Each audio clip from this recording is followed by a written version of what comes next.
All right. Hey, everyone. Mark here, Mark P Markets. Thank you for joining me for another Bitcoin video analysis. Today is Monday. We're in the beginning of June. And if you're new here, let me explain to you how this works. Okay, so first, I'm going to go through the economic calendar, all right, like I usually do, to see if there's anything important this week to be aware of so you can manage risk. Then we're going to talk about this Bitcoin chart that you could see on my screen. We're going to talk about this impulse wave situation that I also described in my TradingView article yesterday. I hope you read that. And then we're going to look for some new day trade signals using the Trade Scanner Pro. Hopefully we can find something and I can illustrate to you just another example of how to use context using the Trade Scanner Pro. Okay, so let's get this thing started, shall we? So this is for educational purposes only. For investment advice, please consult a licensed investment advisor. All right, I am streaming on YouTube, on Twitter, and on Rumble. If you're on those other platforms and you'd like to say hello or something, you're going to have to come to the YouTube channel, okay? So also, if you want to share what city or what country you are from, that's always a fun fact. I'm streaming from the greater New York City area, also known as Northern New Jersey. And we all talk like this over here. Okay, anyway. So real quick, before I get into the stream, I just want to go over a couple of things. Please like the stream, press the like button, press the subscribe button if you like this content, because I certainly have a lot of ideas for improvements that I can use the support for. So I appreciate that. Hey, Philly, all right, cool, yeah, Philly. Thanks for stopping by. It's like next door over here. All right, what was I saying? Yeah. Check the links in the description. All right. So you'll notice in the description, if you want to try out the Trade Scanner Pro for free for 14 days, there's a link there. Also, we have, if you want to get a free signal every week, you could sign up for the Trade Scanner bot. That's free. Every week it rotates the market. So 1 week it'll be Bitcoin, 1 week it'll be a Forex pair, 1 week it'll be a stock, and it sends it to you by email. That's the same concept as the Trade Scanner Pro, except it's limited in what it looks at. Trade Scanner Pro, you can basically look at whatever you want on any time frame. Okay, so I'll go over that more soon. But anyway, you could sign up for 1 signal per week for free. And then we have the Discord community. There's a link for that. There's a free channel there. Alex moderates that channel. There's a lot of great information that goes through there. So be sure to participate in that. Right? It doesn't cost anything and you can learn something. Now, if you want to sign up for TradingView, there's a link in the description for that. If you want to use their premium versions, there's a lot of benefits to doing so.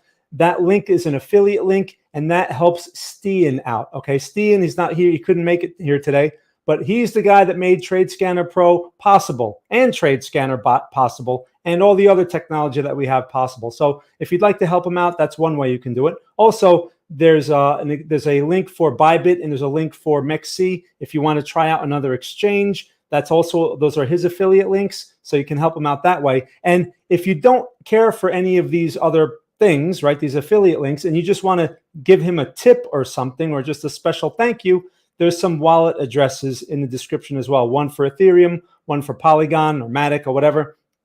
And you can tip him that way, all right, which he'd appreciate very much because he does a lot of extra work here that he doesn't have to do. Like, for example, he put together a free script, right, which you could find on my profile called the Trade Exit Calculator. He put that together.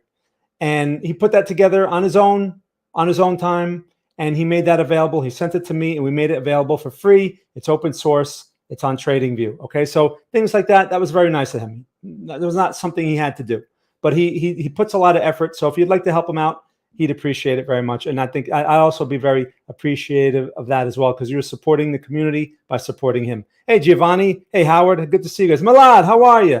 All right. Yeah, I'm trying. I mean, it's just, it's just getting warm around here, but I'm busy. It's hard for me to go out. But anyway, yeah, we'll hopefully we can get together soon. I haven't forgotten about you. So anyway, all right, guys. So let's first get into the economic calendar portion of the stream. And it's pretty simple this week, right? I mean, there's only one thing worth mentioning, and that is on Friday, we have non-farm payrolls, okay, which is Friday the 7th. Non-farm payrolls typically comes out the first Friday of every month. And that is a very big number because the Fed uses that as far as how they decide, monetary policy, because it's sort of a gauge of inflation and other things, right? So it's an important number either way. It doesn't really matter why it's important. It's important, and it can move markets in a dramatic way. Other than that, there's really nothing worth mentioning. I mean, I think there was GDP for Canada, and there was like a couple other things in there, but those are not major market moving numbers, right? So keep an eye on that. Now, another thing I want to mention is we are in June now, right? So June, July, and August are seasonally slower for the markets typically, right? So what that means is volume begins to dry up, but it doesn't happen overnight. It takes time. The volume peaks like in April, and then it starts to slowly get smaller and smaller. And by the second, or by the weeks 3 and 4 of August, that's usually where it's at its lowest point, okay, volume. So who cares? Well, volume is very important when it comes to movement. And when you're using tools like the Trade Scanner Pro, or you're looking for momentum, you need volume. Okay, so when volume becomes more and more, when it gets lower and lower, you have to be more selective, and you have to really pick your times better. For example, if you trade stocks, you should be looking at 9:30 to like 10:30, 10:45, and then maybe 2:30 to 4 o'clock, for example. And that's it, okay? Because those are going to be your greatest volume times in general. And if there's going to be momentum, those are most likely the times where momentum will occur. All right, so that's very important. I'm mentioning this now because there's really not much else to mention as far as news goes, economic news. And again, it's a sign of volume getting lower. So just please keep that in mind. And we're going to talk about how that affects the Trade Scanner Pro people, and especially when you're using it on smaller time frames. Okay, so we'll get into that. All right, so that's pretty much all I have to say about the economic calendar. All right, guys, have any questions? Let me know. Hey, UTXO, yes, good to see you. Savali, hey, how are you? Okay, good to see you guys. All right, thanks for stopping by and saying hello. All right, so now let's get into the charting portion of the session, shall we? We're moving quick today. So I'm going to make myself smaller. All right. And hopefully you guys read my TradingView article yesterday. That's pretty much where I pretty much what I write on there, I'm going to review basically today on the stream and add any new pieces of information that have been delivered by the market. Now, as you can see here, this is my Bitcoin daily chart. And as you can see, I just labeled these, right? These are wave counts, but they're labeled in these funny, Roman numerals to illustrate a smaller magnitude, right? I mean, I could have used numbers because the whole point is not the numbering. The whole point is this is an impulse wave right here, okay? And the only time we can confirm that that's an impulse wave is when there are 4 waves in place. But these are not major, these are minor waves. It's part of the consolidation. So how do I illustrate that? With these labels. I mean, it may not actually be correctly labeled by the, by the standard labeling, agenda or whatever you want to call it. But I just wanted to illustrate a smaller magnitude. So I hope that makes sense. Again, the point is we have wave 1, 2, 3, and 4. And it's like, well, could we know that in advance? No. 4 waves have to develop, which takes a long time. This over here was May 2nd over here, okay, around here. This was like May 2nd. We are now like June 3rd. So it took an entire month to get 4 waves. An entire month. Think about that.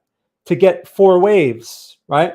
So it doesn't mean that there are no opportunities, but what this means is when you're using wave counts, because a lot of people confuse this all the time. They try to force wave counts into everything. Like they'll put labels and numbers all over this area here. In these consolidations, you're just wasting your time. Wait for impulse structures, right? That's one of the most valuable things I learned from the CMT Association is when it comes to wave counts, simply wait for impulses. That's all you need, right? Less is more. People overcomplicate everything. Now, by knowing this, that we have 4 waves complete, we can expect a wave 5. And that's what this roadmap says here. Now, one of the points that I made in my article was there's no way to know the future. Everyone comes here, everyone wants to know the future. Everyone thinks that there's a way to forecast the future by using charts like this. And that's not true at all. You have to come into this game every day, no matter what time frame you trade, whether you are an investor, whether you are a day trader. You must come in here and say, markets are random. We don't know the future. That is the first thing you must say. Markets are random. They're not 100% random, but they are mostly random. Some piece of news can come out and change this whole structure in 2 seconds, and no one was expecting it, right? So the only way you're ahead of the market is if you have inside information. Otherwise, you're in the same boat as everyone else, and no one knows the future. So all of these clowns that promote all this garbage on YouTube and TikTok and Twitter, please don't be fooled, please. I know most of you that follow me aren't fooled because I've helped you understand this concept. Now, so let's talk about, before I rant on clown world forever over here, let's talk about what's actually going on with Bitcoin and what to anticipate. So I wrote about the push to 70K, right? That's what I wrote about in the article. We're there now. I wasn't expecting it like the next day, but hey, that's what the market wants to do, right? My illustration, as you can see, is this little line situation here, right? And that basically illustrates what I'm anticipating. That's the scenario that I believe has the greatest probability this week. So far, that's what's in play, right? Now, here's the key point about the analysis. If this stays intact and we do in fact get a wave 5, then this wave 5, this minor magnitude, the smaller magnitude wave 5, can take Bitcoin above 73K, and that can occur this week, right? These are the previous highs. The highest point on Bitcoin, it goes back to what, Wednesday in March, right? Second week of March, 73,794. This is the highest point, okay, in recent time. That's the highest high. Now, if this leg stays intact, it is very likely we test that high. And if we clear it without any hesitation, if we clear that, meaning the candle looks like this, here, I'll draw what it can possibly look like, right? If it blows through and does something like this, strong, right? And it closes strong and it just blows right through, then that puts 80K on the table, okay? Right, it needs to confirm. That would be a confirmed breakout. We need to close above it. If we do, gigantic if we do, then 80K becomes a possibility at that point. I mean, the actual level, I've done analysis there, the actual level is like between 80 and 83K. That's the next resistance area, okay? And there's nothing in between that. So the market can find resistance sooner, but if it does not, I mean, it's a clear path to like 80K, right? So that's important for a number of reasons. For one, if we get this breakout, okay, we clear this level and we close above it, and the next couple of candles, right, the next candle starts doing this, and you're not getting any kind of pullback, you're not getting like a dramatic rejection or anything, because if you get a dramatic rejection, it'll look something like this over here. Hold on, let me show you. It'll look like this right here, right? It breaks and then you get a red candle the next day. And that's not really a break then, okay? Now, what I want to mention is if we get this break situation, even on our way up to it, right? If we get a candle that looks kind of like this, the first thing you're going to notice are all the big mouths on YouTube and on, whatever. They're all going to come out and they're all going to say Bitcoin's going to 100K. So again, all of you that follow me, you know better, okay? You know better than to listen to these people. Stop watching them. You make them rich just by watching them. They make money off of your attention. You don't even have to pay for anything. Stop supporting these people because they don't care about you. They don't help you. They don't care about your outcome. All right, so that's the first thing you're going to see. Bitcoin going to 100K, Bitcoin going to 1 million. Early investors are going to miss out, blah, blah, blah, blah, blah. You're going to miss out. You know the story. I'm not going to keep repeating it. But anyway, that's the first thing you're going to see. Now, what you want to see, if we're going to go to 80K, like I said, you should see a series of green candles, right? You should see something that looks like this. See how this breakout, like after it broke out, it just green, green, green. Like you see the series of green. That is what you should see, not red candle next day, okay? If you get a red candle the next day, let me just draw what that might look like, right? You get get the breakout, okay? Let's say it breaks out and you go, yeah, all right, okay, this thing's going. And then the next candle looks like this. That's a heads up. That means it's likely a failed breakout. Okay. Now keep in mind, between 73K and up to 80K, It's a very large magnitude. I checked this a while back on the weekly. It's a very large magnitude failed breakout zone, which means it may not fail right away, but it may take maybe a month or two, and it may fail somewhere between 73K and 80K. So that's important for investors, right? Don't make the mistake of buying large amounts on the highs. Don't do it. Even though each day it may be pushing higher and higher and you're thinking it's going to run away without you. Don't let your emotions get the best of you. This is how these frauds capitalize on you, because you let your emotions get the best of you. You think it's going to run away. The chart looks perfect. And then you get caught in some idea. Okay. You have to think in probabilities. So if we push up, let's put 80K on the chart here. Okay, so 80K is here. Okay, so it's very possible, actually 83K. Let's also put 83K on the chart. Okay, 83K is about here. This zone, right? That zone right there, is that 83K? It's just about there. This zone, okay, between 80 and 83K is a pretty significant resistance projection. I can't really call it a resistance because we haven't been there, but it's a projected resistance, which means there's some possibility that we may fail there. So not only there, but we can fail anywhere between there. So if you're going to get involved in this, just keep that in the back of your mind. If a conflicting signal shows up, don't hesitate to take money off the table. There's a lot of, if we somehow magically clear 80K, or if we do this, then at that point, maybe 100K is on the table, maybe. But again, I'm just talking random here, okay? I'm just talking coincidence. There's no way to know that with any type of certainty. So that's a key point here. Now, so this type of movement, right? If we get that type of movement over the next week or two, there'll be plenty of opportunities for day trades and swing trades. You don't have to sit there and jump in with all your money thinking, all right, I'm going to get the move on Bitcoin now. You don't do that at highs. If you're going to invest, you want to invest at lows, or at least support levels of some kind, right? Not resistance levels. So I'm not really here to talk about investing. So let's just keep that. That's all I'm going to say about investing. Okay. I know a lot of people like into that, but that's all I'm going to say. Let's talk about day trades and swing trades, because that's really where the opportunities are going to be if we start making a move here, right? If we start running. And again, there's a good chance that we at least test 73K. So in this process, right, as we start working our way higher, there's going to be pullbacks. Now, since you know the roadmap that 73K is highly likely, or there's a greater probability, since wave 4 is intact. Wave 1 and wave 4 never touched each other, right? This is wave 1, right? And wave 4, as long as they don't touch, then this is an impulse wave. As long as that rule stays intact, which means that puts wave 5 into perspective, right?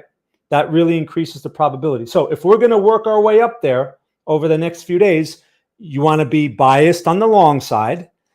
You want to expect less from shorts, and you want to take your money when you can, okay? If there are any problems along the way, you take your money. You want to be looking for pullbacks, for one, and you want to be trying to buy pullbacks. You can get plenty of mini pullbacks, look, there's one right now. We'll take a look at it, but there's plenty of mini pullbacks along the way that you can take advantage of on smaller time frames, like a 5-minute, like a 15-minute, like a 1-hour chart. There'll be plenty. I mean, think about all the opportunities that were inside of this move here, okay, on the way up. There are opportunities on smaller time frames, and that is the whole point of using a tool like TradeScanner Pro to help you identify those confirmation points. Okay, but anyway, so we'll get into that in a moment. Let me see some of the questions I have here. Okay, got a question. Do you ever do stocks, and why you look at Bitcoin so much? Okay, that's a good question. I don't really look at stocks. I don't trade stocks. I trade futures. So I don't really, to me, the stock market and the futures are the same thing, right? The NASDAQ and the stocks are a lot of times they're moving together anyway. So I don't look at specific stocks, although you can. And if you have questions about a specific stock, we can talk about it. I mean, again, It doesn't matter whether you trade stocks, Bitcoin, Forex pair. We're looking for momentum, and we want to get a sense of context using really two components. If you want to really simplify it, we're only looking at trend to give us a sense of probability, and we're looking at support and resistance levels to anticipate some type of price behavior in the near future, okay, to have reference points. Then, of course, after that, we need confirmation, and that's where TradeScanner Pro comes in. So why I look at Bitcoin all the time is because that's pretty much how I built my following on Bitcoin, and there's an interest in Bitcoin. That's why I don't really jump around. Bitcoin also represents the entire coin market, in my opinion. People don't realize that, but a lot of times the coins, the alts will follow Bitcoin a lot, not all of them. Sometimes a specific coin may have a specific piece of news and it does something stupid on its own, but that's a totally separate game, okay, when you're playing that game. So Bitcoin is like a nice general broad view of the coin market. And that's pretty much why I talk about Bitcoin, because, you know, I mean, if I had some clue as to like what's hot at the moment, like, you know, like for example, like a couple of weeks ago, Alex was talking about AMC, right? AMC and what was that other stupid stock that always does GameStop, right? GameStop and AMC were starting to have some action again. And, you know, that's what the fake gurus do. They look for where all the interest is, and then they start talking about those things to get attention. I don't do that. I probably should do things like that, but I don't have the tools. I know there's certain tools I could use to find out like what all the content is being made about, but I just do Bitcoin because I know Bitcoin. I know it well. I know the levels well. I know, you know, I'm very familiar with it. So it's more efficient for me to talk about this every week. And there's, I think, sufficient interest in this market to do that. I've been doing it for a long time. Okay, so good question. I have the free version of TradingView. Okay. Oh, okay. That's cool. The free version, you can use TradeScanner Pro with that, or, you know, there's just benefits to having the paid version. You don't have to have it though. If 73K breaks, is the reverse head and shoulders? Okay, you know what, Savali, I see what you're talking about. You have basically a shoulder over here or over here, right? You have a head over here. That's the head, the inverse head, and then you have like the next shoulder over here, right? And then the break would be over here, up here, right? So you can argue that that's an inverse head and shoulders, but don't get confused. Don't get caught up in that nonsense. You know, the chart patterns, those patterns, when they get a little more complex like that, they can be confusing and they can plant the seeds of an opinion. You have to avoid opinions, right? So you're better off, again, doing what I do and just look at support and resistance levels. And the wave count is very relevant here, as the wave count is more valuable than the inverse head and shoulders, because it can actually get you in. Like you can actually take this long right now because we're in a wave 5, right? Most likely a wave 5, especially if we break this little area right here, this little lower high situation, which is typical of wave 4, right? You break that, you have that breakout, this thing is likely to squeeze into this area. Keep in mind, there's a lot of shorts in here, in this area. There's a lot of shorts, okay? Because for whatever reason, people short it, and when they get squeezed, and then you have new buyers joining at the same time, you get that push. That's where momentum comes from, okay? That's usually the factor that drives momentum a lot of the time. And then you add some ridiculous news to that, and then this thing's really on fire. Okay, so just keep that in mind. Don't get confused by the patterns. If you want to use chart patterns, again, it's one of the components I teach in my training program. Stick to the double top and the double bottom. Okay, that's all you need. Double top, double bottom. They're very common and they're very easy to confirm. And then you have situations like this, right? That the inverse head right here. See that? You could say, well, this would have faked me out. I would have thought it was a double bottom. This is what I call a double bottom variation or a failed low, okay? I talk about these all the time. Failed lows and failed highs are very similar to double tops and double bottoms, except they just go a little further. And then they turn around right away, okay? They do this. And you have a lot of people, again, short in this area right here, and they're like, hey, this thing's going to 50K. Yeah. Okay, and then this. And they get squeezed, okay? So failed highs, failed lows are variations of double tops and double bottoms. If you're going to do classic chart patterns, Focus on those. Less is more in this game. I'm going to say that 1,000 times. People think more is better. Not in this game. And the reason for that is 99% of the information that we consume is worthless in this game. And it's purposely that way because all we're doing is being fleeced by the industry. So they love to feed us information that we think is valuable. It's worthless. If you understand and accept that markets are mostly random, then you will see through this information. You will see through it that most of it's garbage. So I've learned over it took me many years to come up with that one. All right, many years. I was consuming the same garbage as you are. All right, and then once the idea that markets are mostly random sunk in, then I was able to say, oh, you know what? All this information is worthless. And then I started to look for only pieces of information that actually helped.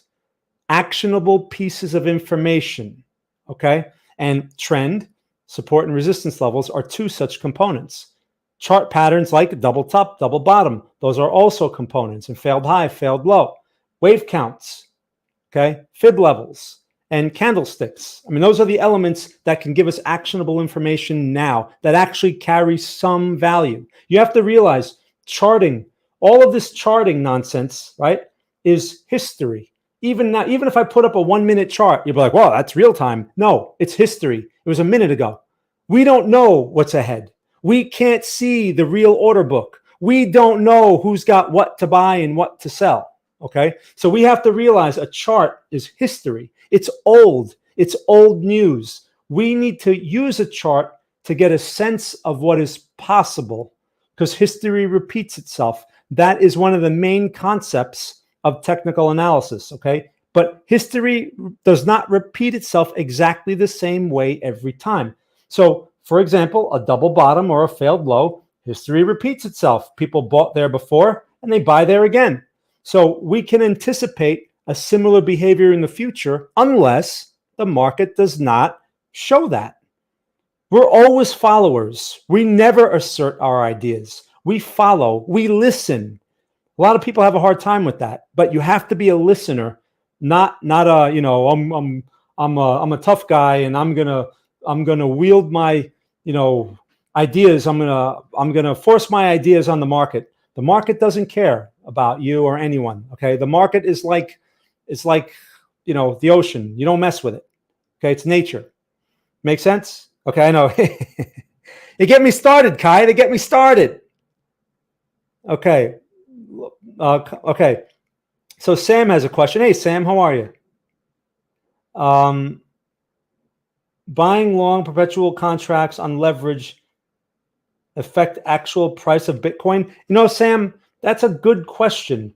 The futures follow the spot market pretty much. I mean, they're tied to the spot market. So they follow each other. Okay. Futures are typically used as a hedging product for larger institutions. That's typically what they're used for. Like the relationship with the S&P and the S&P futures, or the actual 500 stocks, right? The S&P 500 stocks, you can have a portfolio of the stocks and you use the futures contract to hedge. So, I mean, does buying futures affect the stocks? Probably not. Buying the stocks affects the futures. So I would imagine it's a similar relationship. You know, buying the spot market will affect the futures market. They should be the same, actually. You know why? If they're not the same, then arbitrage opportunities emerge, and there's a million bots out there today that will just take all that money out of the system. Like if the spot is up 100 points and the futures are minus 100 points, there comes they have to find equilibrium. They have to come back together, right? So you'll have bots all over that. That's why they stay pretty much in lockstep. Okay. So anyway, okay, cool. All right. So you guys have any questions? I know I've been talking about a lot of stuff here. I hope I gave you some perspective on this. Any questions about what to anticipate over the next few days, right? I mean, the key level here, right, talking about support and resistance levels, is this 66K. That's what this represents right here. And this goes back, okay? This goes back. This was an old resistance. This was sort of a supportive area. Like, it changes, right? Old support becomes new resistance and vice versa. right? So it's becoming a support again. The level is a key level, clearly, but it's a minor level relative to these bigger levels like this one, right? And 70K up here. It's a more minor level because it's inside the consolidation. It's not on the boundary. Does that make sense? So the liquidation heat map is based off of the spot. Actually, it's a good question, Sam. I would imagine it is, but I don't know. Don't be confused by things like there's all these tools out there like a heat map for this and heat map for that and the Bitcoin dominance nonsense. You don't need, I'm going to be honest with you, you don't need any of that stuff. It doesn't give you any advantage at all. It's just more noise. It's just more confusion for you to figure out. You don't need it. You only need two things: trend and support and resistance levels when you have a tool like TradeScanner Pro, which I know you have. That's all you need. You don't need anything else. You're not going to get any advantage from anything else. There's no advantage anywhere in this game unless you have inside information. So we need to take the little clues that we can extract from the market and get some sort of sense of what is likely to happen and then wait for the market to confirm it. Right? And then at that point, we can take risk. We can measure risk and we can measure the reward again, which TradeScanner does for you. And then you're all set. Again, please, if you're new at this, please listen to what I'm saying. You don't need all that other stuff. It's useless. It's useless, especially if it's free. It's useless. Okay. When a liquidation in futures markets occurs, arbitrageurs take the other side of the trade and then transfer price. Well, yeah, that's very possible. A lot of times these arbitrageurs can be who? Forex dealers, right? The exchange. What do you think the exchange does when these liquidations occur? They're very happy. They love liquidations. You know why? That's you basically getting squeezed out of your account. And who do you think is on the other side of that? The exchange, right? They win when you lose. So then that's an old model. That's nothing new. Forex have been doing that forever. That's how the Forex world works. In fact, that's how the stock world works today. When you do payment for order flow, a lot of these ridiculous brokers are commission free. There's no such thing as commission free. What's happening is you're getting a worse price, okay? Because your orders are being routed straight to a market maker, which means you lose and they win. But they always have an advantage over you because you're forced to pay these worse prices and the market maker gets the better price. So if they have to get out right away, they can for a small profit or at least break even while you lose. Okay, so please keep that in mind. Hey, Alex, how are you? All right, so I'm going to move on because I talk about that stuff and I could talk about all that microstructure stuff forever. That's really how this game is played. You have to look at something, right? All these people who claim to be professionals and blah, blah, blah, blah, blah, blah, those are not real professionals, okay? Real professionals are anonymous. You don't know who they are, and they don't share their strategies, okay? Especially the algos. Algos dominate this business, and you don't know who these guys are and how they do it. I mean, I know some of the companies, but I can't give you any specific names of the employees that build the algos, right? They don't share that information, okay? Those are the guys, and if you look at how they make money, they don't make money like this, with fooling around with charts and all this nonsense. They don't make money. They play a game that we can't even access. They're playing a microstructure game, an engineering game, okay? You can there are videos about that. You can Google that. Okay. All right, what does Kai say? Spot, options, futures, all connected via market makers. Right. If you try to get in a game as a retail trader, you should. Right. That's correct, Kai. Right. And the only way you could really beat some of those markets is with an algo. You can't, because the patterns and the things that are occurring can only be measured by a robot. You're not going to see it by watching 1-minute charts and all this other nonsense. This retail game is mostly a farce, most of it. All right. I try very hard to show people that and to show people how to navigate this the best I can. But, like something like this, for example, can at least gear you toward what the right side is and where your probabilities are. But to compete against the industry is, you pretty much have to be on the same level as them. And we're not. Okay. It doesn't mean you can't make money, but it means that it's going to be harder. And you need tools like TradeScanner Pro, which can help you. All right. So speaking of which, let's switch over there because I want to see if I can catch a trade. Any questions about any of this? So Bitcoin should be pretty clear, right? I mean, we have a leg 5, we have a wave 5 to anticipate. It's very possible to see the high 70, like the 72, 73K area get taken out, possibly, or at least tested this week, which means it puts a bullish bias on everything, right? So you're a smaller time frame people, you should be leaning more on the long side and expecting more from longs, expecting less from shorts, okay? You want to stack probabilities in your favor. Do you have classes on how to figure out how much leverage to use? Actually, I have in my student meeting archive, I've done some classes on sizing, not specifically leverage, but sizing. You may not have access to that channel yet because I have to change your permission. The permissions don't change automatically. But I forget which month it was. You'll have to look it up in there. I'll switch your permissions over in the Discord community so you can look in there. But I have done a training on sizing. Okay, but the thing is, the sizing is pretty simple, Sam. I can explain it to you real quick. It's all a function of how much money is in your account. Like, for example, if you only have $1,000 in your account, you cannot trade the same size, or you should not even be thinking about the same size as someone with $20,000 in their account, because you don't have that type of flexibility. Even though you may be able to play with some leverage, you'll wipe out your $1,000. So you have to stay within proportion of your account. That's a key thing. It's a very key thing that a lot of people don't realize. You're not going to turn a $1,000 account into $50,000. Not going to happen anytime soon.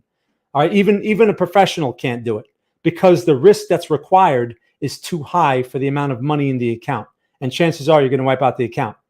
Right? So you have to stay in proportion. And the problem with small accounts is, sure, you can have a profitable small account, but the profits are going to be in proportion, right? So what's a great profit for a $1,000 account? $100. It's 10%. That's huge. Okay. But you're like, $100. I can't even buy a sandwich with that. Yeah, I know. But you have a $1,000 account, right? So that's real quick, just real summarized. All right. Anyway, let's move on to Trade Scanner Pro. If you have any other questions, let me know. So I'm going to move this chart over here. Okay. We're going to actually, what I'm going to do before I do that, let's change this chart to Bitcoin perp. Okay. Hold on. Because what we're going to do is we're going to use in my student meeting. Hold on. My student meeting that I had a week ago, which by the way is available on YouTube. If you guys haven't seen it, you can go on the YouTube channel and you can watch the meeting. I left it available. I left it there. Okay, hold on. So Bitcoin perp. In that meeting, I went over the context, the idea of context. All right, so I'm switching this to MEXC. Okay, and we're going to go over to. We can switch this to a 1 hour chart, and we're having this. We could turn the Trade Scanner Pro on over here, right? The Trade Scanner Pro is now on. You can see this thing up here. Now, what I'm also going to do is I'm going to close up this chart. So now we have two charts, okay? So on this side, we have the 1 hour. On this side, we have the 1 minute, okay? Now, before I get into the Trade Scanner Pro here, let me explain to you, for those that are new, how it works, okay? So real quick, I'll do this real quick. So Trade Scanner Pro is a trend following momentum reversal system. It works in 3 steps. First, it identifies the trend, okay? Bullish or bearish. In that trend, it then looks at a movement, and when it looks for the pullback in that movement, right? That's the second step. It looks at the pullback. When a pullback occurs, it measures the changes in momentum, and it's looking for something that looks like this. When it can confirm this, it's anticipating that a higher high is going to be made, because in a bullish trend, you have higher lows and higher highs, right? When it detects that change and it confirms, it will send out a signal in the form of order suggestions, right? So you have a stop loss, you have an entry here, and then you have a take profit. That's usually 1.5 times the stop loss, right? That's what this number is up here. It says 1.5 on the Trade Scanner Pro. That's 1.5 times your reward risk. So if you risk 100 points, this is going to be 150 points. All right, let me just make that a little clearer, right? If you risk 100 points on the trade, and that's why it gives you the order suggestions, so you know what you're risking. you're looking to make 150 points. That's 1.5 to 1 reward risk.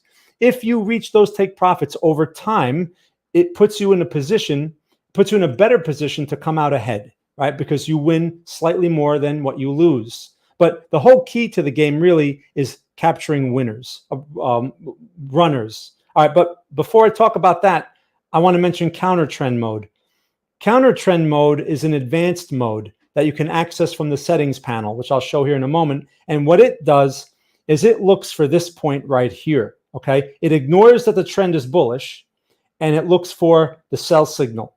And that's what it reports. That's what it'll generate a signal when that is confirmed. Now, that's a very advanced mode, and that's what I want to illustrate how to use that here, because if you take these signals randomly or just every signal, you're going to run into problems, especially on smaller time frames. Understand that many of these signals are random, and in order to get a less random signal, you need context, and context comes from trend and support and resistance levels, right? So that's what I want to get into here. All right, and I went over this in my student meeting, but this is really like how I want to illustrate the Trade Scanner Pro. Now, real quick, the settings, right? So when you go to your settings, you click on this little circle over here, you get the settings, right? On the Trade Scanner Pro, you can see here, you have this, which is show previous trades. That shows historical trades on the chart. You can actually play them back and see how they actually played out, especially on smaller time frames if you have a premium version of TradingView. Heads up, colors aren't candles orange, okay? The orange candles represent a heads up or early warning that a signal is likely to come soon. So if you're watching an hourly chart, for example, and you get a bunch of orange candles, that means over the next few hours, a signal is likely to pop up. So you kind of have an idea that a signal is near, okay?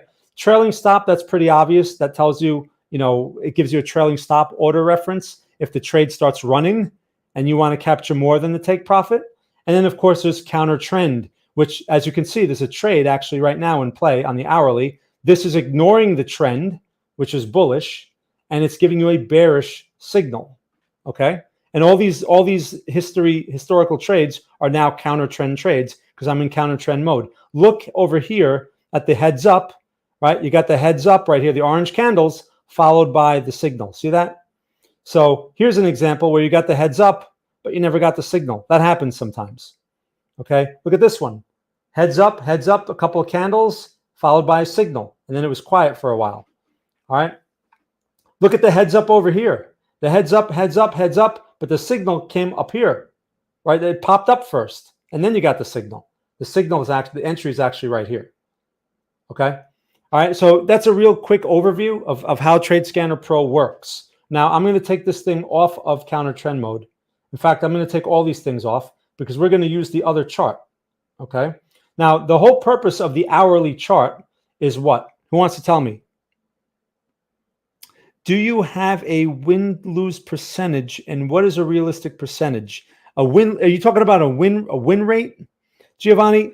The win rate is going to depend on the time frame that you're using, and it's going to depend on a number of factors. By default, I suspect that the win rate is typically 50%. Okay, and I say that in my instructions, and I've said that in many areas. 50%. It's not a higher win rate, but there are certain environments where when there's a lot of momentum, the win rate will be higher. But if you want to get an idea, you can check out the Trade Scanner Pro, right? If you go to the website here, all right, and you go to the results, you can get a sense. You could see kind of like the 50% probability in action here. Right? There's a lot of reds, but these candles, this is based on a large time frame, and there's no counter trend mode for the bot. Okay. Also, a lot of these trades are the same trade. So, like for example, if it calls Bitcoin short, for example, it calls Litecoin short and it calls Ethereum short. That's all the same trade. You shouldn't take all of them. You only take one of them. But if it stops out on all of them, it shows 3 stop outs. It's really 1 stop out, realistically, right? We're going to change how we illustrate those results because we're going to put something that makes a little more sense. But so win rate is going to depend on basically, your time frame. And Stian is actually working on a back testing thing where we can show specific win rates based on certain time frames and certain markets. Okay, to answer your question. But so the idea here is to improve the probability? How do we get better than 50%, right? And that's where the context comes in. That is why we're looking at the bigger picture. All right, so let's see here. Do you have, okay, 1 hour and view the entire outlook of the token, Samuel says.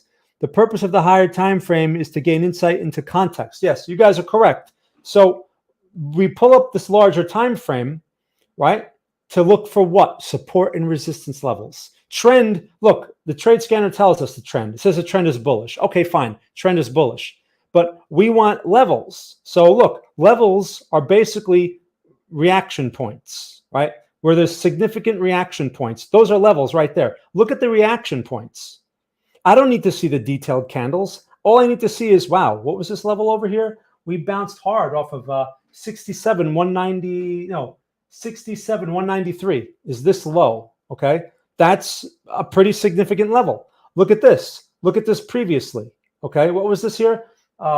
70, 137. This thing actually went a little higher, but look at this. It stopped here. Okay, it went a little higher here and then rejected right away. So we could basically say it's still the same level. And then look at this.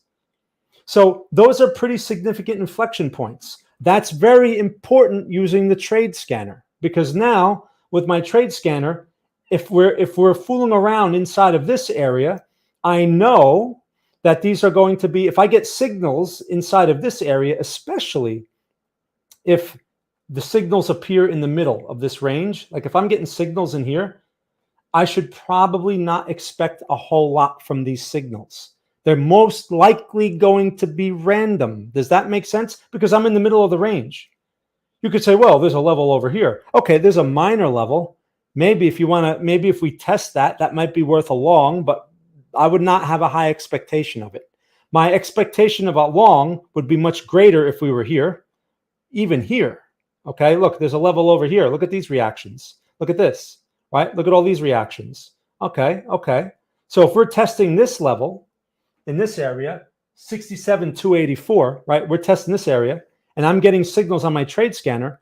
That would be more reasonable for me to expect more from that trade, at least a test of the middle. I'm not expecting a test of the high, at least a test of the middle. That's called mean reversion, okay? Parking mic. Okay. Okay. So you guys clear on that? That's context. That's the simplest way to use context. So now, with this being said, I want to see if I could find a trade that I can illustrate. All right. So I know we've identified those levels, but do I have any other levels that are relevant right now? Sometimes you're not going to have any, but look, there is something going on here. Okay. Look at all this. There's something. So, and that's a resistance. That's not a support, is it? That's a resistance. So if I know that I'm near some type of resistance, which again, I don't know how, that's not the range resistance. It's a lesser resistance, right? Look how it lines up. Like the line draws right through this area on my 1 minute. You see that?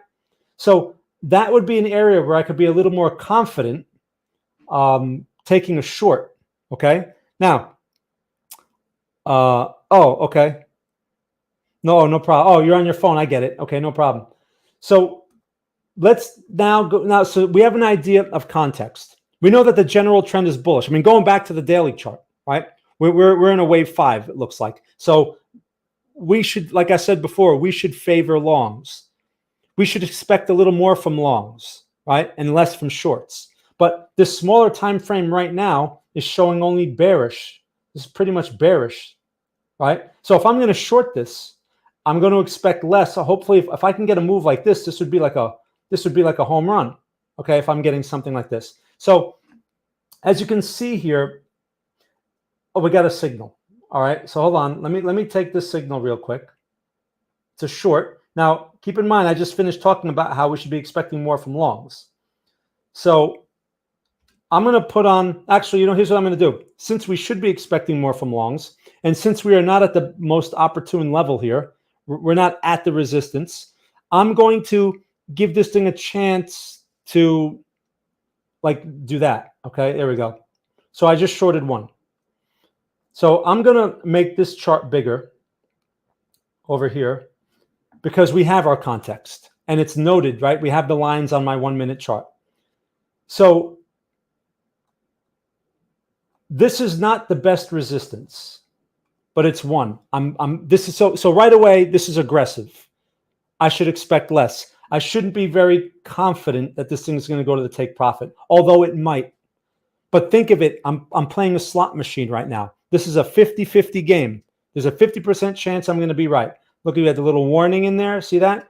Now I'm giving it a chance. So knowing this, I'm not going to aggressively add to this position because we're not in a good location. See, it's giving me a hard time. I shouldn't be surprised. I'm going into a low probability trade. So I'm going to be a little more conservative with it. Oh, look, it turned my way again. Okay, nice. Thank you. Market's being nice to me today. Okay, but again, this thing could turn on me in 2 seconds. What time is it? We have 1 minute until the market closes, the stock market closes. Often we get erratic movements at that time. So we may get a jump here out of nowhere. All right, this is really a bad time for me to be involved in the market. See what I mean? See how it's like all over the place? So I'll let this thing close. See what I mean? I just told you this was going to happen. So I just covered it. So I went into that knowing that this was going to be a problem. Okay. So other things like I can avoid knowing that is, for one, not getting in early and all that kind of stuff. Now, if I get another signal, maybe I'll be open to it. Also notice my trend changed on that move. See that? My trend changed. That's an important piece of information because now if I'm looking for shorts at a resistance level, which I should be in counter trend mode. You see how counter trend mode works? Look where it called longs on counter trend mode. So now I'm in counter trend mode because my trend is bullish, but I'm fooling around sort of near a minor resistance. So I'm looking for bearish trades and I'm using the context. Now I'm not getting my ideal levels. I'm going to try shorting this again if I get the signal.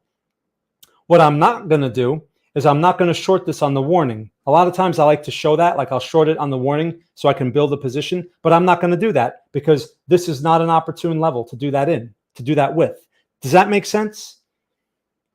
This is a very important lesson. I want people that use the Trade Scanner Pro, I want you to use this successfully. I don't want you to try it out for like a couple of days. Oh, this thing sucks. I tried a couple of trades and they all stopped out because they're random. And I'll be the first to tell you. Right? Like this trade that I took here was pretty much a random trade. Okay. The market was sort of trying to help me out there and it turned real fast going into the close of the day. That's very typical, right? That type of erratic price action. So if I want to be conservative, I should wait for, if I'm going to short, I should wait for this up here. And even then I shouldn't expect much because we just finished talking about how the bigger picture shows bullish trades are more in favor. So it would be nice to get some longs. The problem is I'm not at any kind of support. I mean, this rectangle I drew here, I'm going to erase it. That's not a support level. That's just the middle of the zone. That's the middle of the range, right? If I really want to find support levels, I could be in counter trend mode like this to look for long signals, or I can go to a smaller time frame. I'm on a 1 minute right now, right? So when you have the most expensive version of TradingView, the premium, whatever, you can go below 1 minute, which I do not recommend for beginners. It's extremely confusing and noisy. So you really have to understand what you're doing. Okay, so look, I'm getting a bunch of warnings. See that? I'm getting these orange candles. Let's see if I get a signal. If I get a signal, I'll try another short because we still have this resistance sort of in play, but these are low probability. I know right from the beginning they're low probability because we don't have any levels nearby. Do you see how important that is? Please tell me, like, give me some feedback. Let me know. Like, do you see that? Because that's the key to using the Trade Scanner Pro. Trade Scanner Pro is a confirmation tool. That is how it's best used. People think it's going to be some kind of magical formula that's going to, make you $1 million by tomorrow. That's what people think. Although none of my advertising or promotion says anything about that. Okay. It's a confirmation tool. And that's how you should use it. Just like I teach my students about candlestick confirmation, you don't need candlestick confirmation when you're using this tool because this thing is a little more sophisticated than a single candlestick, right? It's looking at some more factors. So the confirmations, in my opinion, are a little more reliable because of how it's looking for the confirmation, right? Instead of just looking at one lone candle, which which can be random also. Okay.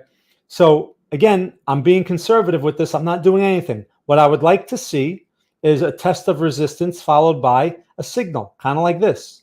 That's what I'd like to see. In fact, while we're waiting, let's see what the replay looks like, right? So I'm going to go back here a bit, and this is ideally what I'd like to see. We're at a level, okay? And then the level is followed by a signal. That's what I'd like to see. Now, how does this play out? Look at the trailing stop, kicks in right away. That's the trailing stop, right? And how far does this go? Look, this thing took out the take profit. Nice. Okay. This trailing stop is now beyond the entry point. This is what an ideal trade looks like. So this trade is now risk-free. See that? Now let's see how far it goes. Interesting. Now look at this. The trailing stop is now at the take profit. So now you should be at your full 1.5 to 1 reward risk if this thing turns around and gives it back, gives the profit back. Now look how far this thing goes. Look at this. Nice, right? That's an ideal trade, okay? And that was taken from a level that you identified on a larger time frame. And it takes it out right here, right? So, but look at this. Does it take it out over here? Oh, not even. It goes a little lower. How much lower does it go? Okay, it's got to get taken out there. Okay, there it goes. Okay, so look at this. You captured at least up to this point. Okay, and it was called from up here. That's what an ideal trade looks like. They all don't work out that way, but the point is, it came from a level. That was, and there were two of them. Look, it failed here the first time. There was a trade over here, which obviously got stopped out, and it was followed by a second one. What makes these more valuable is the level, the location. Okay, and that was a nice little trade there. That's what they should look like. Okay, does that make sense? So guys, all right, so while we're waiting, because I'd like to get a signal that actually does something like that. You know, I'd like to see price get back up into this area. Maybe it'll get there, maybe it won't. Okay, while I'm waiting, make sure to go to Trade Scanner Pro. Here, let me give you, I'm going to put the link in the channel here. The link is also in the description. Okay, you can see it there. I'm just going to type it in. All right, you can go to this bit.ly link, PRO. All right, is that correct? TSCPRO. Right, so you go to this link. It's in the channel. I'm going to share it on the screen here, and that'll take you to this page. All right, and on this page tells you how the Trade Scanner Pro works, tells you a little bit about me, and then it takes you over here. All right, this is where you register for it. Now, I just want to point out something. Make sure that you read the FAQs. Okay, I have a no refund policy, but you have 14 days to play with this thing and cancel. Look what it says right here. Right, make sure you read that. Okay, you have 14-day free trial to decide if the Trade Scanner Pro is right for you. Okay, you're responsible to cancel. So if you forget or something, please make sure to read that, because I get some emails sometimes and they're like, oh, you know, and it's like, you got to be responsible for how you spend your money. All right, I'm sorry, but it's all clear. And you have 14 days free, and you can cancel anytime. You will not be billed. Okay, 14 days free trial. You just simply click on this, right? This is the yearly. There's yearly, you'd save 25%, and there's monthly, which is $30 a month. You click on this, right, on the yearly. This is the yearly, and it takes you to this page over here, okay? And you just have to make sure you put your TradingView username in right here, and then once you submit that, then I can send you an invite, okay? And it says, look, 2 weeks free, then 270 for the year, all right? So make sure you understand that, and please be responsible, because people take advantage of me. They try to take advantage of me. These are introductory prices, right? And these prices aren't always going to be this low. So I just wanted to point that out.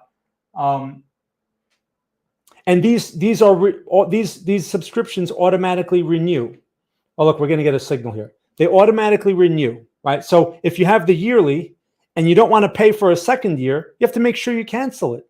All right, otherwise you're going to get billed. Okay, here we go. We're going to do this one.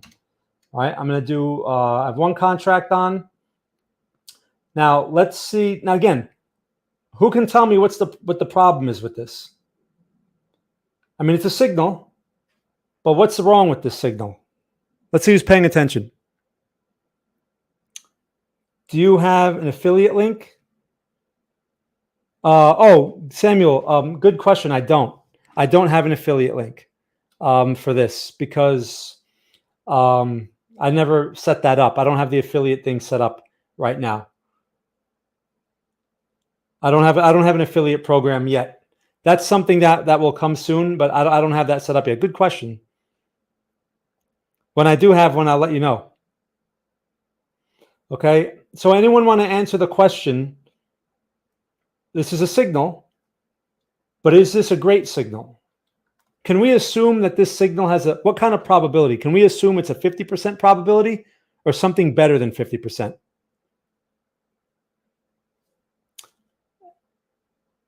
Anyone want to answer? And you can also say, I don't know. You can say, I don't know. All right, I'm an hour in. I'm going to do a few more minutes. I want to see if I can get something out of this trade. This is a paper trade, by the way. And I strongly recommend to everyone that signs up, paper trade for a week. That's why I do these streams. I want to illustrate to you how this thing works so that you can work with it. Samuel, you say 70%. It's worse than 50% because it's a counter trend. Okay, good answer there. It's definitely not 70%. I'm short, okay? The market is generally bullish. So I'm fighting the general trend.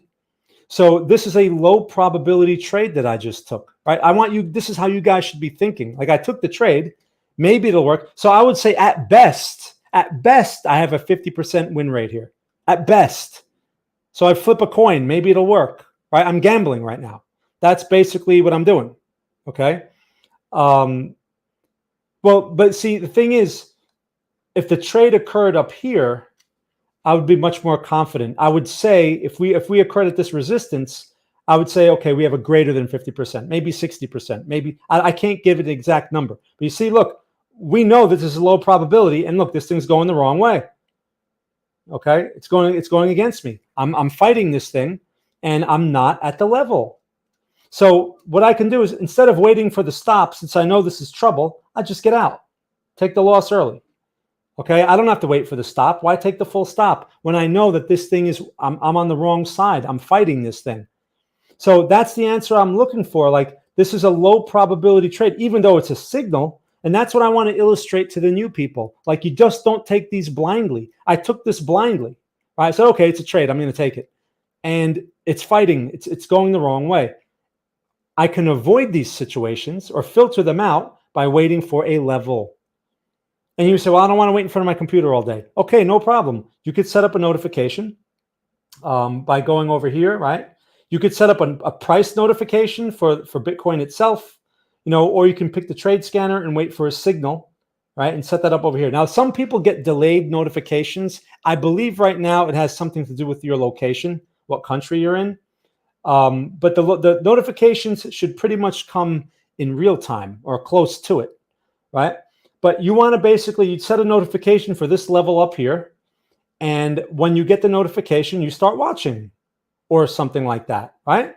Because that's your high probability level for shorts. And again, high probability. See, look, that thing got stopped out. Good thing I got out early. It's a good thing my expectations are shaped properly. Okay. Now, if we run up to this thing and we get another short signal, I'll be a little more confident with that one. But so far, that's the second trade I took, and they both stopped out. I don't want you to go through that. That's why I'm showing you this, right? If I was going to go long, I'd look for support, or since the general trend we've determined is bullish, I can also go to a much smaller time frame, right? If I go back to trend mode, for example, let me just show you what I mean. I go back to trend mode, right? There's no longs, no longs. So how do I get long? Well, I have to go to a smaller time frame. Let's look at a 15-second chart. Oh, look, a long right here. Okay. So if I'm going to, there was no long over here because this pullback wasn't far enough. I could probably find a long if I go to a 5-second chart. Is there one there? Nope, not even. Okay, not even. So I don't suggest you do that. But there are situations where you're only going to find that entry on a smaller time frame because the market doesn't pull back far enough for a signal to be generated. Okay, does that make sense? Why? Yeah. So that's why So I just explained that. Why wouldn't we long it? Because the long signals are limited. There's no long signals. I want to wait for confirmations. We're not at a support. So even though the momentum is bullish and everything else, we're not at a support. I want to be long at support levels. We're not even at a minor support. We're near the resistance. I don't want to be going long at resistance. I mean, I can try, but I'm asking for trouble. So you have to realize this one time, like let's say I go long right now, and this one time it just blows through. That's just like a one-time thing. I want something that's going to guide me over 1,000 trades. So over 1,000 trades, if I go long right now, a lot of times you're going to find this situation. You're going long right into this resistance, right? Why would I do that? So my probability for longs right now on this time frame is lower. So you see, we're constantly wrestling with probabilities on multiple time frames. It can be confusing. So that's why it's so important to really define what you're trying to do. You know, like, are you a day trader? Are you a swing trader? And you have to know your time frames. So what should the reward ratio be inside the settings? Well, you can leave it at 1. Oh, look at that. Good thing I got out of that short, right? You could leave it at 1.5 to 1. But if you're expecting less, you can change that number, right? I can change this number right here to 1 to 1. If I'm expecting less, or I have a lower chance of, I have a lower expectation, just change it to the number 1. And that'll put my orders 1 to 1 apart instead of 1.5 to 1. Okay. If I'm expecting more, I should change it to 2 to 1. Does that make sense? But again, those expectations are going to come from context. So like if I had a long, for example, maybe it'd make more sense for me to go 2 to 1 for a long. But since I'm looking at shorts, it may make more sense to go to 1 to 1 because I'm fighting the general trend here. Now look, we're at the level this time. Look at the reaction at the level. Look at the pin bar. Yeah, interesting. Okay, interesting. I should have just waited for the level, like I said earlier. Now let me go back into counter trend mode, because that's the only way I'm going to get the short. If there's a short here, look, I have the warning. Now, because we have a level, I'm willing to give this a try as an aggressive short with one short early, simply because of the location. Okay, that's aggressive.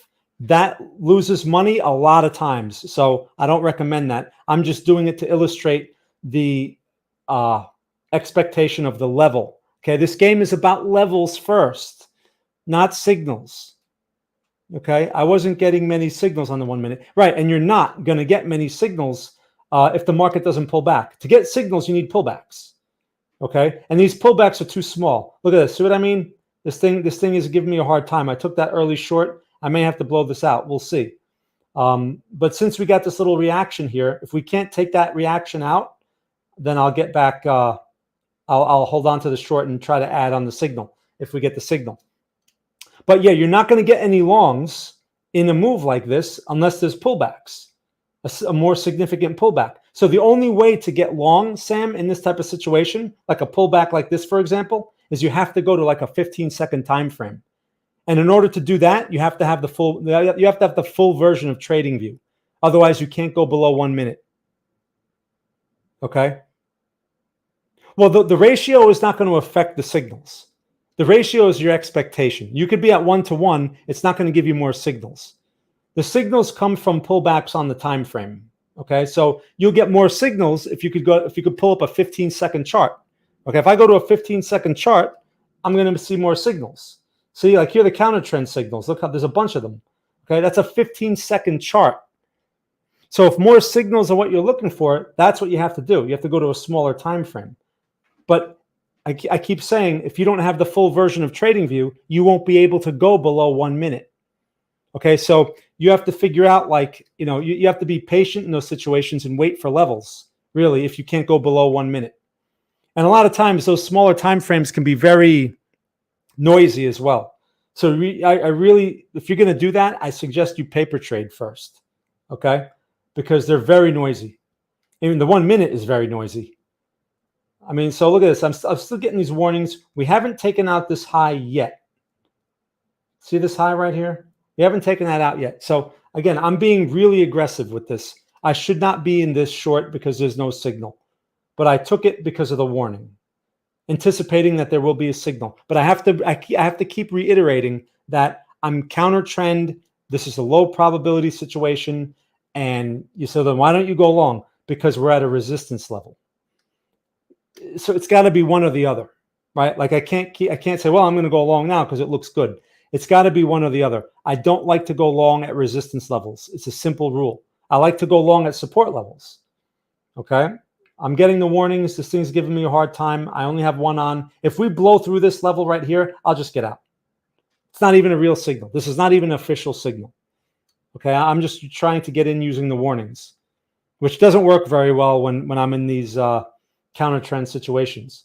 You'll notice when there's a trend, right, or there's a sustained movement, you get a lot of counter trend signals along the way. It's because they're low probability, right? You want to really avoid those unless you are at a very specific level. Now, this level, I mean, this is 69.4. We're not even at 70K. This is not even 70K. 70K would be a much more higher probability level for these aggressive type of shorts.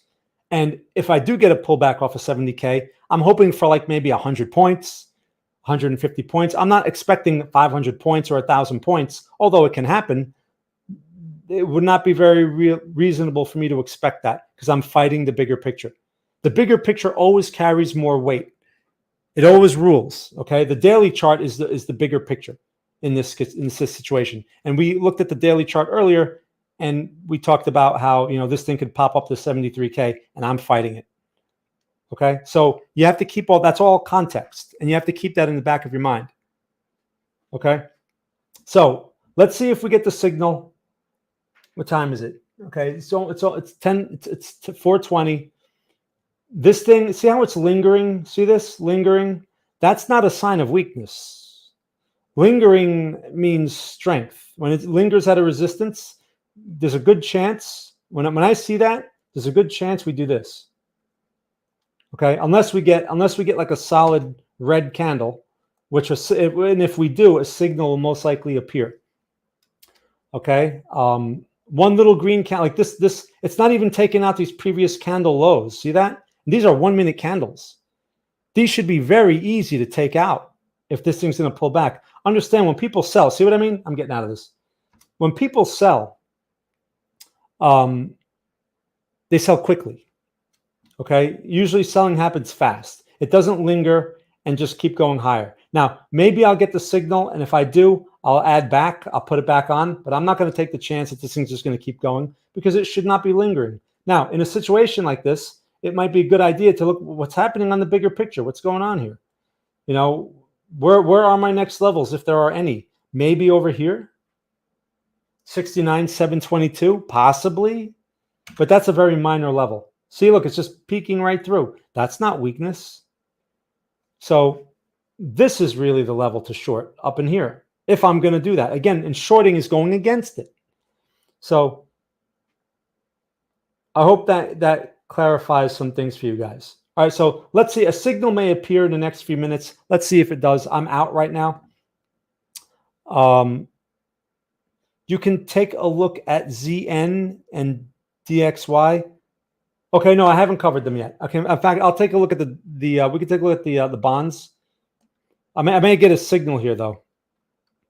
You know what? Here's what I'll do. I'll put the ZN over here on this chart. Okay, so I haven't done bond market analysis in a while. Let's go to the weekly. All right, what's going on with the bond market? Bond market is still very, oh, look, there's a signal on there. So the bonds have still not pushed lows. Look at this. We still haven't pushed those lows. We do have a lower high and a short signal. Interesting. So this basically says rates are still rising, except for this little noisy thing over here. Rates haven't made new highs yet. Okay, rates are inverse to bond prices. So rates are still, we're not in a good rate environment. We're not. That's why things are so hard, everywhere. So okay, got the signal. Okay, I'm going to short 2 now because I was trying to short 2. Oh, oops. Hold on. Wrong thing. Press the wrong button. Okay, I'm trying to short over here. I pressed the wrong button. Okay, so let's see if that works out a bit. But back to this bond situation. Yeah, this is, I'd be anticipating the lower low with this lower high in place, but it's fighting. Maybe we're going to be range bound. I don't know. But there's really not much to say besides that. I mean, look, the bonds are still generally in a bearish trend, which means the rates are rising. So something needs to change there. Okay. Well, it's a minor resistance. So this is really minor. This is minor. This is really meaningless.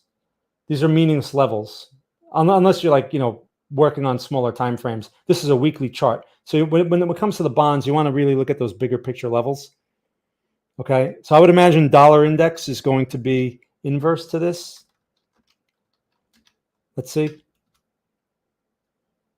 Look, the dollar index is in a range bound situation, right? With rising rates, the dollar should go higher. So this breaks over here. That'll probably be your sign. We break that high right there. That'll probably be your sign. Okay. So the bonds will have to break this low, and you'll probably see that high break on the dollar.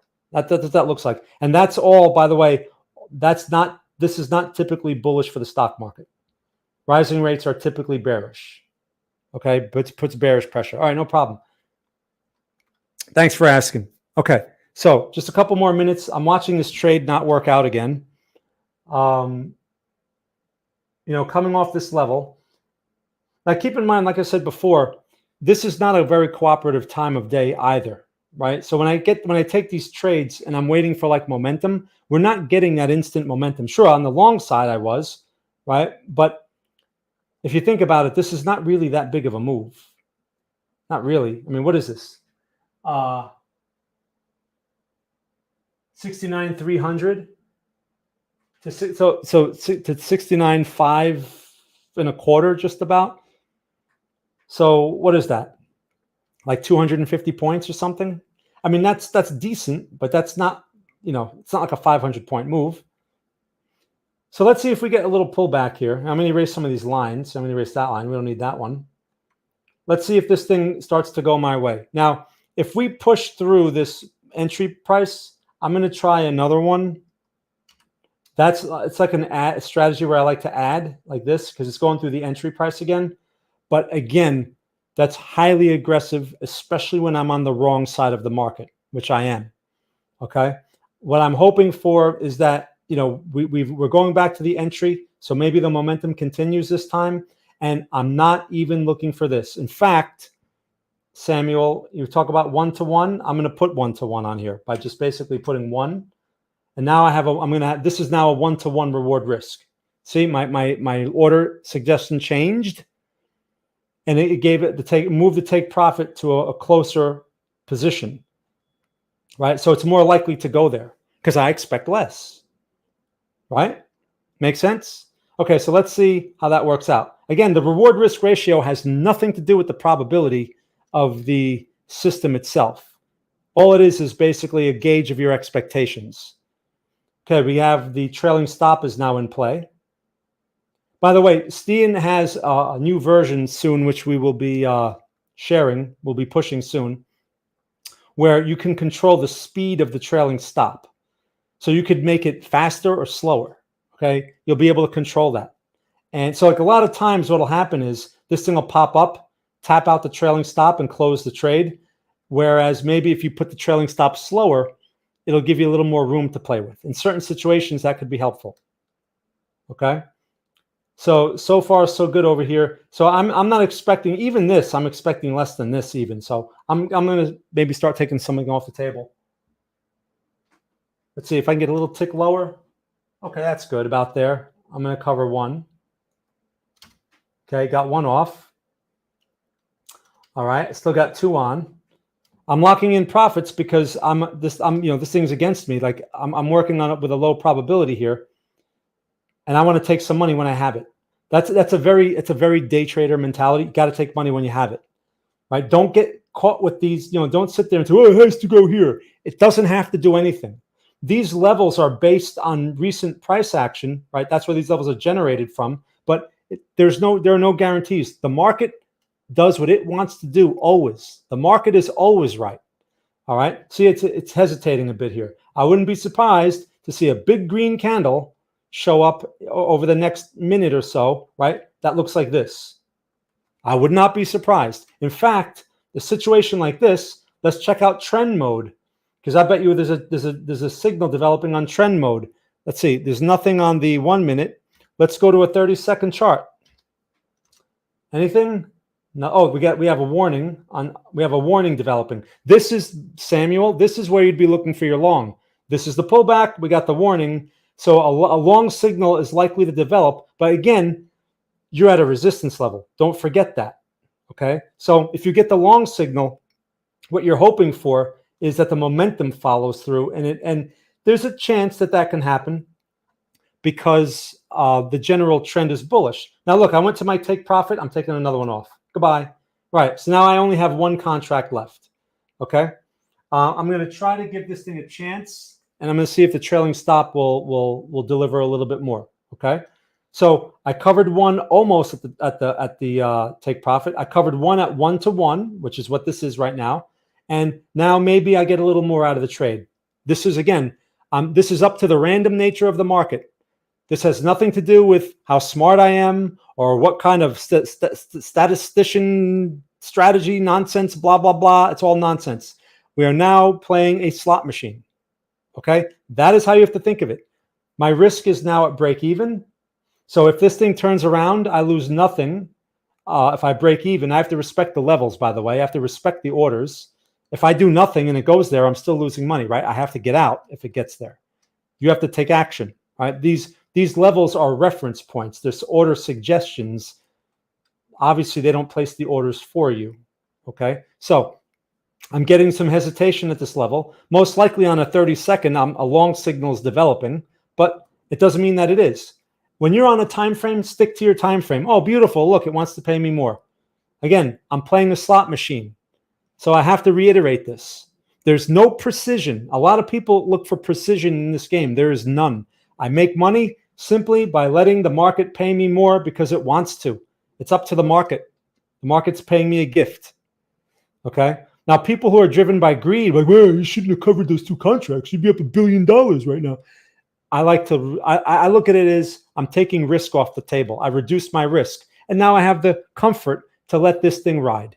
Okay? If you let greed drive your decisions, you're going to find out the hard way that, it doesn't work out very well. Okay. How are we doing with time? All right. I'm going to wrap this up here in a moment. I'm glad the market was able to cooperate with me a little bit here. Sometimes it doesn't do that. Again, this was a counter trend trade. It was low probability to begin with, but I have a runner. See, this is what a runner looks like in real time. And this is 1-to-1. This is probably, if I change this back to 1.5-to-1, it's probably there right now. Let's see. 1.5. What happened? I messed that up.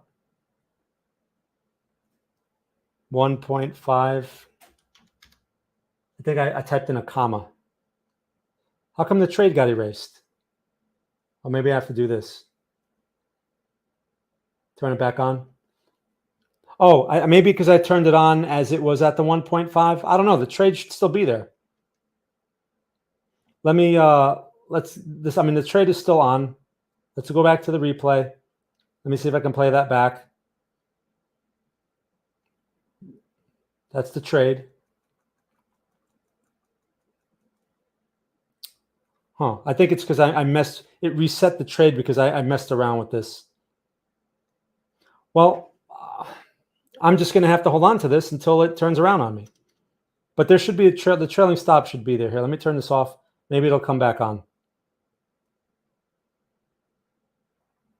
No, it closed the trade. All right. So I'm still in this short, and I'm just going to hold on to it. Maybe if I switch the time frame, let's see. This is the, oh, wait a minute. Oh, I'm sorry. Hold on. I changed the time frame. That's why. This is the 1 minute. This is the 1 minute at 1.5-to-1 reward risk. Okay, see that? Now I'm going to change it back to 1-to-1. Okay. Oh, I see. Okay, so I have to change the time frame. If I change the time frames, it comes back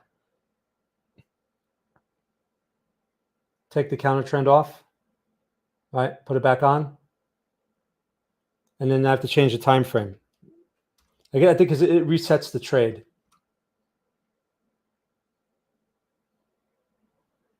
I guess it doesn't like it at 1.5 to 1, at 1 to 1, or whatever. 1.5 to 1, it takes it. All right. I guess because it's through the level. But anyway, you get the idea. Okay. And you see here, this is through the take profit at 1.5 to 1. I was originally at 1 to 1 before I started messing around with this thing. You see the trailing stop is beginning to follow it. This trade is now not only risk-free, this trade is actually now profit locked in. But you know, look, it's hesitating. I can give it, I'll leave it up to you guys. What should I do? Should I let the trailing stop determine the outcome of this trade, or should I get out now? I'll leave it up. Let's see what do you guys vote. Whatever the majority says, that's what I'll do. What do you guys want to do? You tell me on this paper trade. You guys tell me. While I'm waiting for you guys. I'm gonna put the I'm gonna get this. I erased this page by mistake. Let me put this back on here.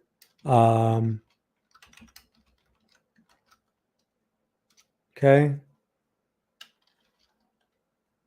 Let's see what you guys say. Anyone? What should I do? Anyone listening? What should I do? Should I get out? Or should I let it ride? What should I do? I'm still short one contract. I mean, the trade came together nicely. You had all that warning. We were over the level, and I got a higher probability trade, right? That's how you use this thing. And even though the bigger picture basically said that this trade wasn't even that a high expectation trade to begin with. But that trade was a better outcome than this one, right? And the other one that I took. Sell and cry. I could do that. All right, I'm going to just get out because look, I don't like this. But I want to know from you guys, like, should I let the trailing stop get touched or should I just hold on?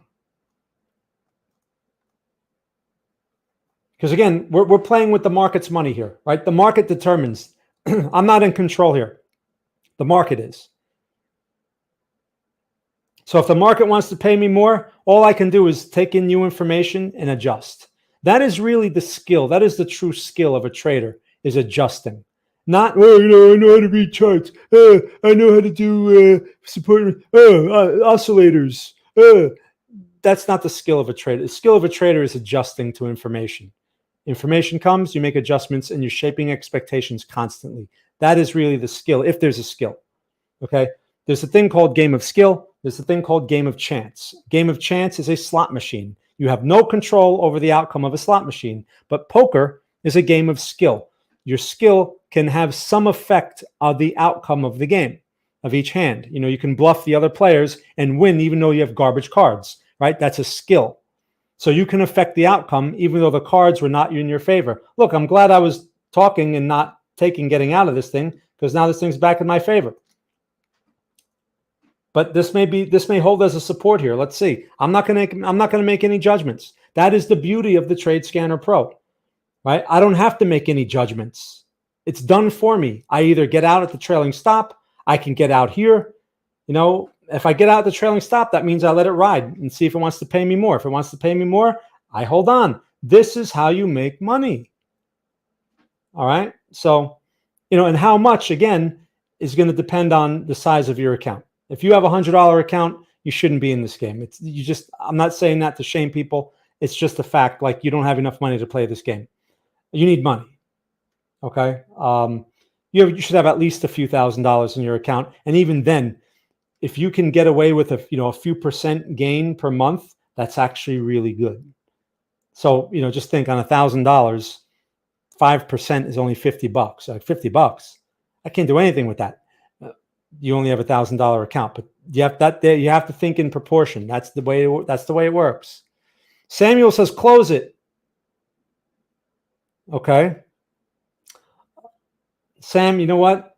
Anyone else? So far, you're the only voter. Oh, no.